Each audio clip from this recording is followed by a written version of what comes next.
Halo Sobat Kotim, selamat datang di podcast Di Balik Meja Setda.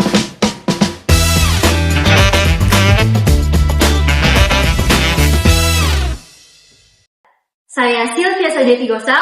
Hari ini saya tidak sendirian, saya ditemani oleh Bapak Asisten Administrasi Umum, Bapak Muhammad Saleh, SPMM. Apa kabar Pak? Baik, alhamdulillah. Alhamdulillah, baik ya Pak. Senang sekali ya Pak, hari ini kita bisa berkumpul sama-sama di sini untuk ngobrol santai, untuk mengenal lebih dekat dengan Sekretariat Daerah Kabupaten Kota Waringin Timur. Oke Pak, mungkin netizen Kotim ini sudah nggak sabar lagi nih Pak untuk mencari tahu, untuk mengenal lebih dekat dengan Setda Kotim. Kita langsung masuk aja ke segmen Kotim Bicara dari Pemerintah untuk Warga.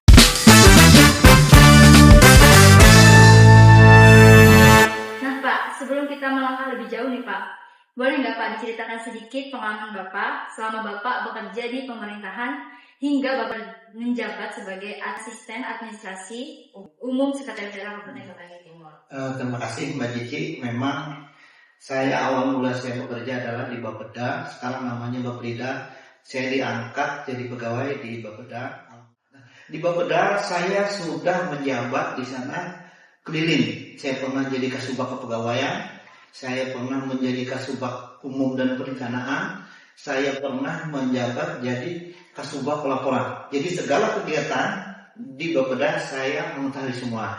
Nah setelah di Bapeda, saya dipindah ke Badan Keuangan dan Aset Daerah. Di Badan Keuangan dan Aset Daerah tersebut saya menjabat sebagai Kasubag Perencanaan Anggaran. Nah berkaitan dengan perencanaan anggaran, di sana saya bekerja membantu kepala bidang anggaran menyusun anggaran dan pendapatan belanja daerah Kabupaten Kota Waringin.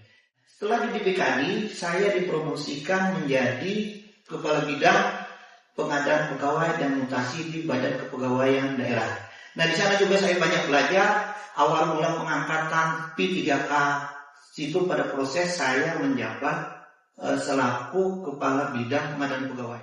Nah dari kepala bidang pengadaan pegawai dan mutasi Badan Kepegawaian Daerah, saya dipindahkan kembali oleh Pak Bupati balik lagi ke Badan Keuangan dan Aset Daerah.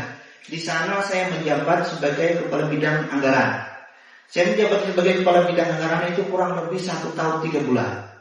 Setelah 1 tahun 3 bulan, kepala bidang anggaran saya dipromosikan kembali menjadi sekretaris Badan Keuangan dan Aset Daerah. Dan itu pun tidak lama saya menjabat di sini. Saya menjabat selaku kepala sekretaris di KAD itu cuma 7 bulan. Saya dipindah kembali ke Setda selaku kepala bagian keuangan. Kemarin karena perencanaan masih masuk di bagian pembangunan. Karena kita menyusun organisasi struktur yang baru sehingga perencanaan diinputkan keuangan supaya mempermudahkan penerapan SIPD. Jadi perencanaan dan keuangan namanya. Setelah saya digabung jadi satu, saya dipromosikan oleh Pak Bupati mengikuti lelang jabatan sehingga saya menduduki jabatan Asisten Administrasi Umum. Itu perjalanan karir saya sudah panjang, Mbak. Berarti panjang sekali sudah perjalanan Bapak ini ya Pak. Pengalaman sudah sangat banyak ya Pak. Nah dari banyak pengalaman Bapak ini Pak, apalagi selama bekerja di Sekretariat Daerah ini Pak. Ini banyak juga yang penasaran Pak. Sebenarnya itu Pak, apa sih peran Sekretariat Daerah ini di pemerintahan daerah? Peran Sekretariat Daerah pada intinya itu mereka mengkoordinasikan semua kebijakan-kebijakan yang ada di pemerintah daerah. Jadi misalnya asisten 3 membawahi bidang keuangan. Nah, berkaitan dengan keuangan, kita yang mengkaji secara teknis bersama SKPD teknis, PKD, untuk memberi masukan ke Pasekda. Nanti Pasekda bisa membuat keputusan, tapi berdasarkan kajian-kajian yang akan kita lakukan. Kenapa demikian? Karena kita berharap yang saya sampaikan terlebih dahulu, segala sesuatu yang kita ambil keputusan berdasarkan data. Time series kalau kita di keuangan kita lihat data 5 tahun ke belakang untuk mengambil kebijakan yang tahun ke depan apa yang harus kita lakukan. Contoh seperti belanja pegawai, kita diminta tahun 2027 belanja pegawai kita maksimal 30% tercantum di APBD. Nah untuk tahun-tahun ke depan kita masih mengkaji kembali sehingga pada tahun 2027 belanja pegawai kita klop pada posisi 30. Nah berkaitan dengan itu memang pada intinya kami selaku pembantu Pasekda selalu melaksanakan apa-apa yang diperintahkan Sekda dan mengkaji ulang kebijakan-kebijakan yang akan diambil oleh pemerintah daerah. Soal pelayanan nih Pak, apa aja nih Pak program atau inovasi yang bisa langsung dirasakan oleh masyarakat dari kerja bagian khususnya administrasi umum ini Pak? Berkaitan dengan pelayanan yang sangat berperan pada saat di bawah administrasi umum, tapi kita di Sekda ini tidak ego sektoral, kita harus kolaborasi dengan masing-masing asisten. Contoh, dulu kita mengadakan keberangkatan jamaah haji itu jalan darat. Nah, kita kolaborasi dengan asisten satu, karena kita di bawah satu, kita beri masukan ke Pak Sekda, melalui Pak Sekda ke Bupati, dan itu langsung ditangkap oleh Bupati. Sehingga sudah 3 tahun atau 2 tahun kita sudah melaksanakan perjalanan ibadah haji dari Kota Sampit ke Banjarmasin menggunakan pesawat. Dan itu salah satu pelayanan yang dirasakan oleh masyarakat bermanfaat. Kenapa? Karena itu tidak dianggarkan oleh pemerintah pusat, sehingga itu kewajiban pemerintah daerah untuk memberikan pelayanan kepada masyarakat yang ada di Kabupaten Kebumen Timur.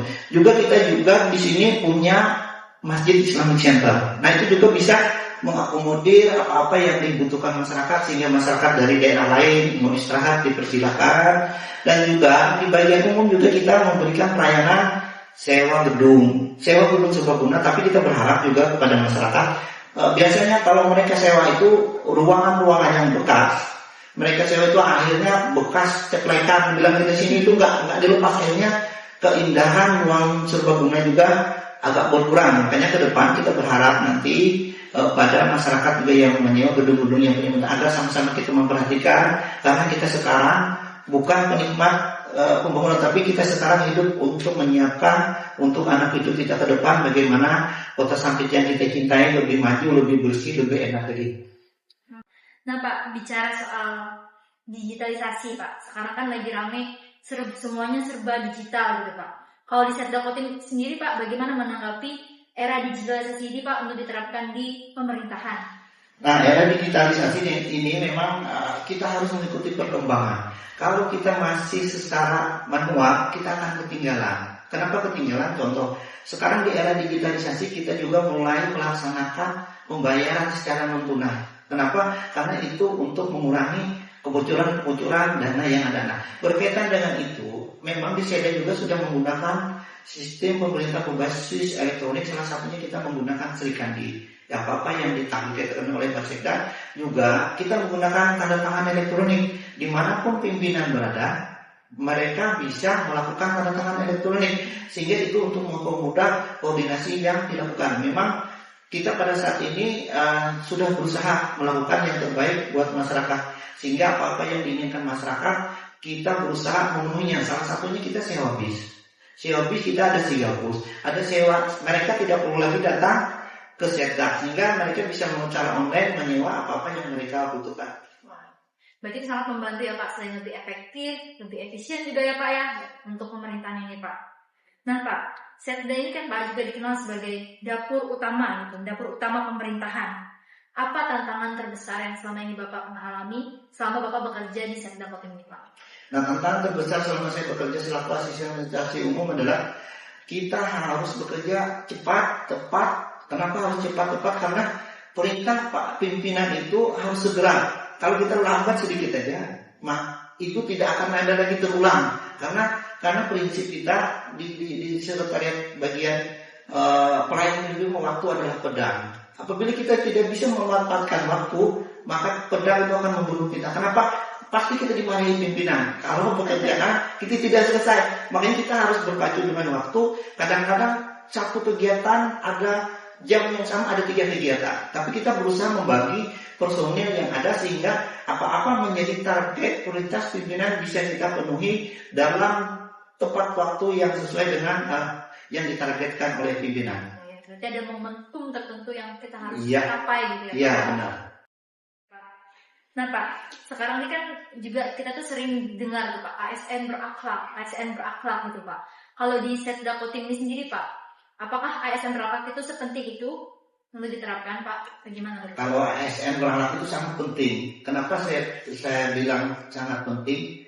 Karena kalau akhlak itu sangkut pautnya dengan jiwa. Karena unsur di diri kita ini ada jasad dan ruh. Nah, ASN berakhlak, ASN yang bekerja berdasarkan hati. Apabila kita bekerja berdasarkan hati, maka kita akan merasa kepuasan yang tidak ternilai. Nah, kita di Seda sudah berusaha menerapkan itu. Memang kemarin salah satunya kita jadikan agen perubahan.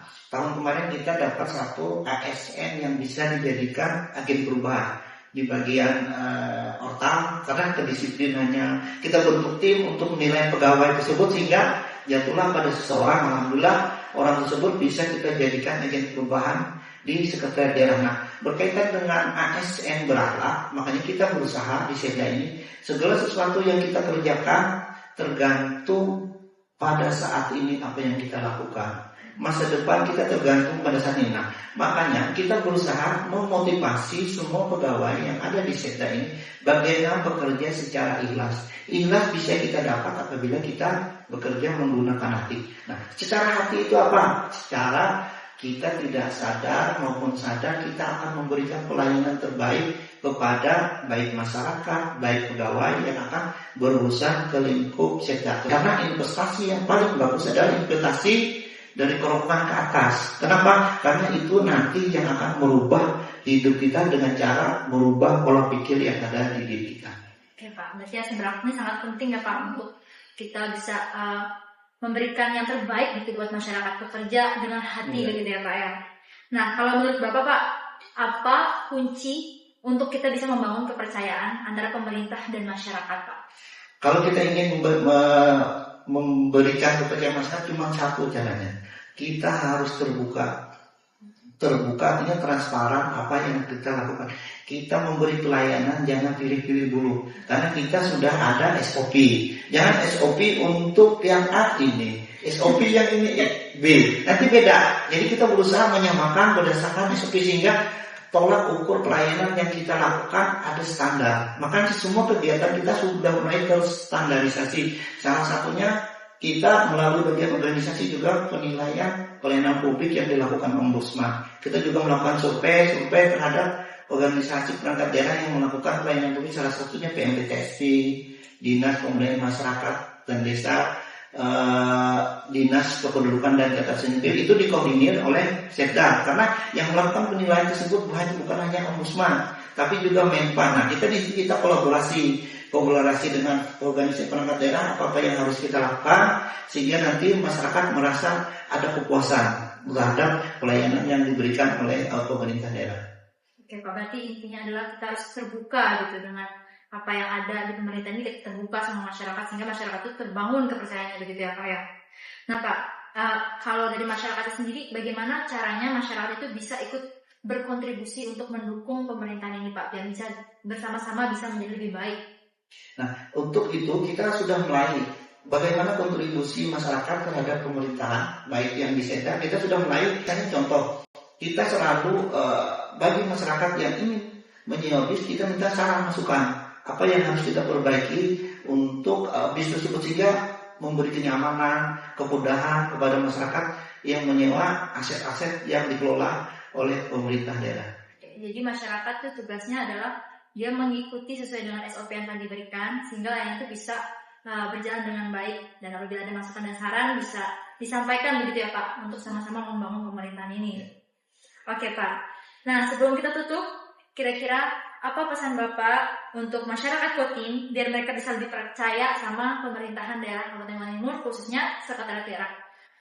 Untuk meningkatkan kepercayaan pada masyarakat percaya dengan sekretariat daerah, makanya kita berusaha memberikan yang terbaik, memberikan pelayanan terbaik dengan cara memberikan pelayanan dengan hati. Setuju banget sama apa yang Bapak katakan, kita perlu untuk berkolaborasi bersama gitu dengan masyarakat sehingga pemerintahan daerah ini bisa semakin maju, bertumbuh bersama begitu ya Pak ya. Sahabat Kotim, terima kasih sudah mendengarkan podcast kita pada hari ini. Terima kasih juga Bapak Asisten Administrasi Umum, Bapak Muhammad Saleh SPMM telah bersedia untuk menjadi narasumber kita pada hari ini. Dan Sobat Kotim, jangan lupa ikuti terus episode-episode selanjutnya yang lebih menarik dan lebih informatif. Sampai jumpa. Dengan Dadah, Pak.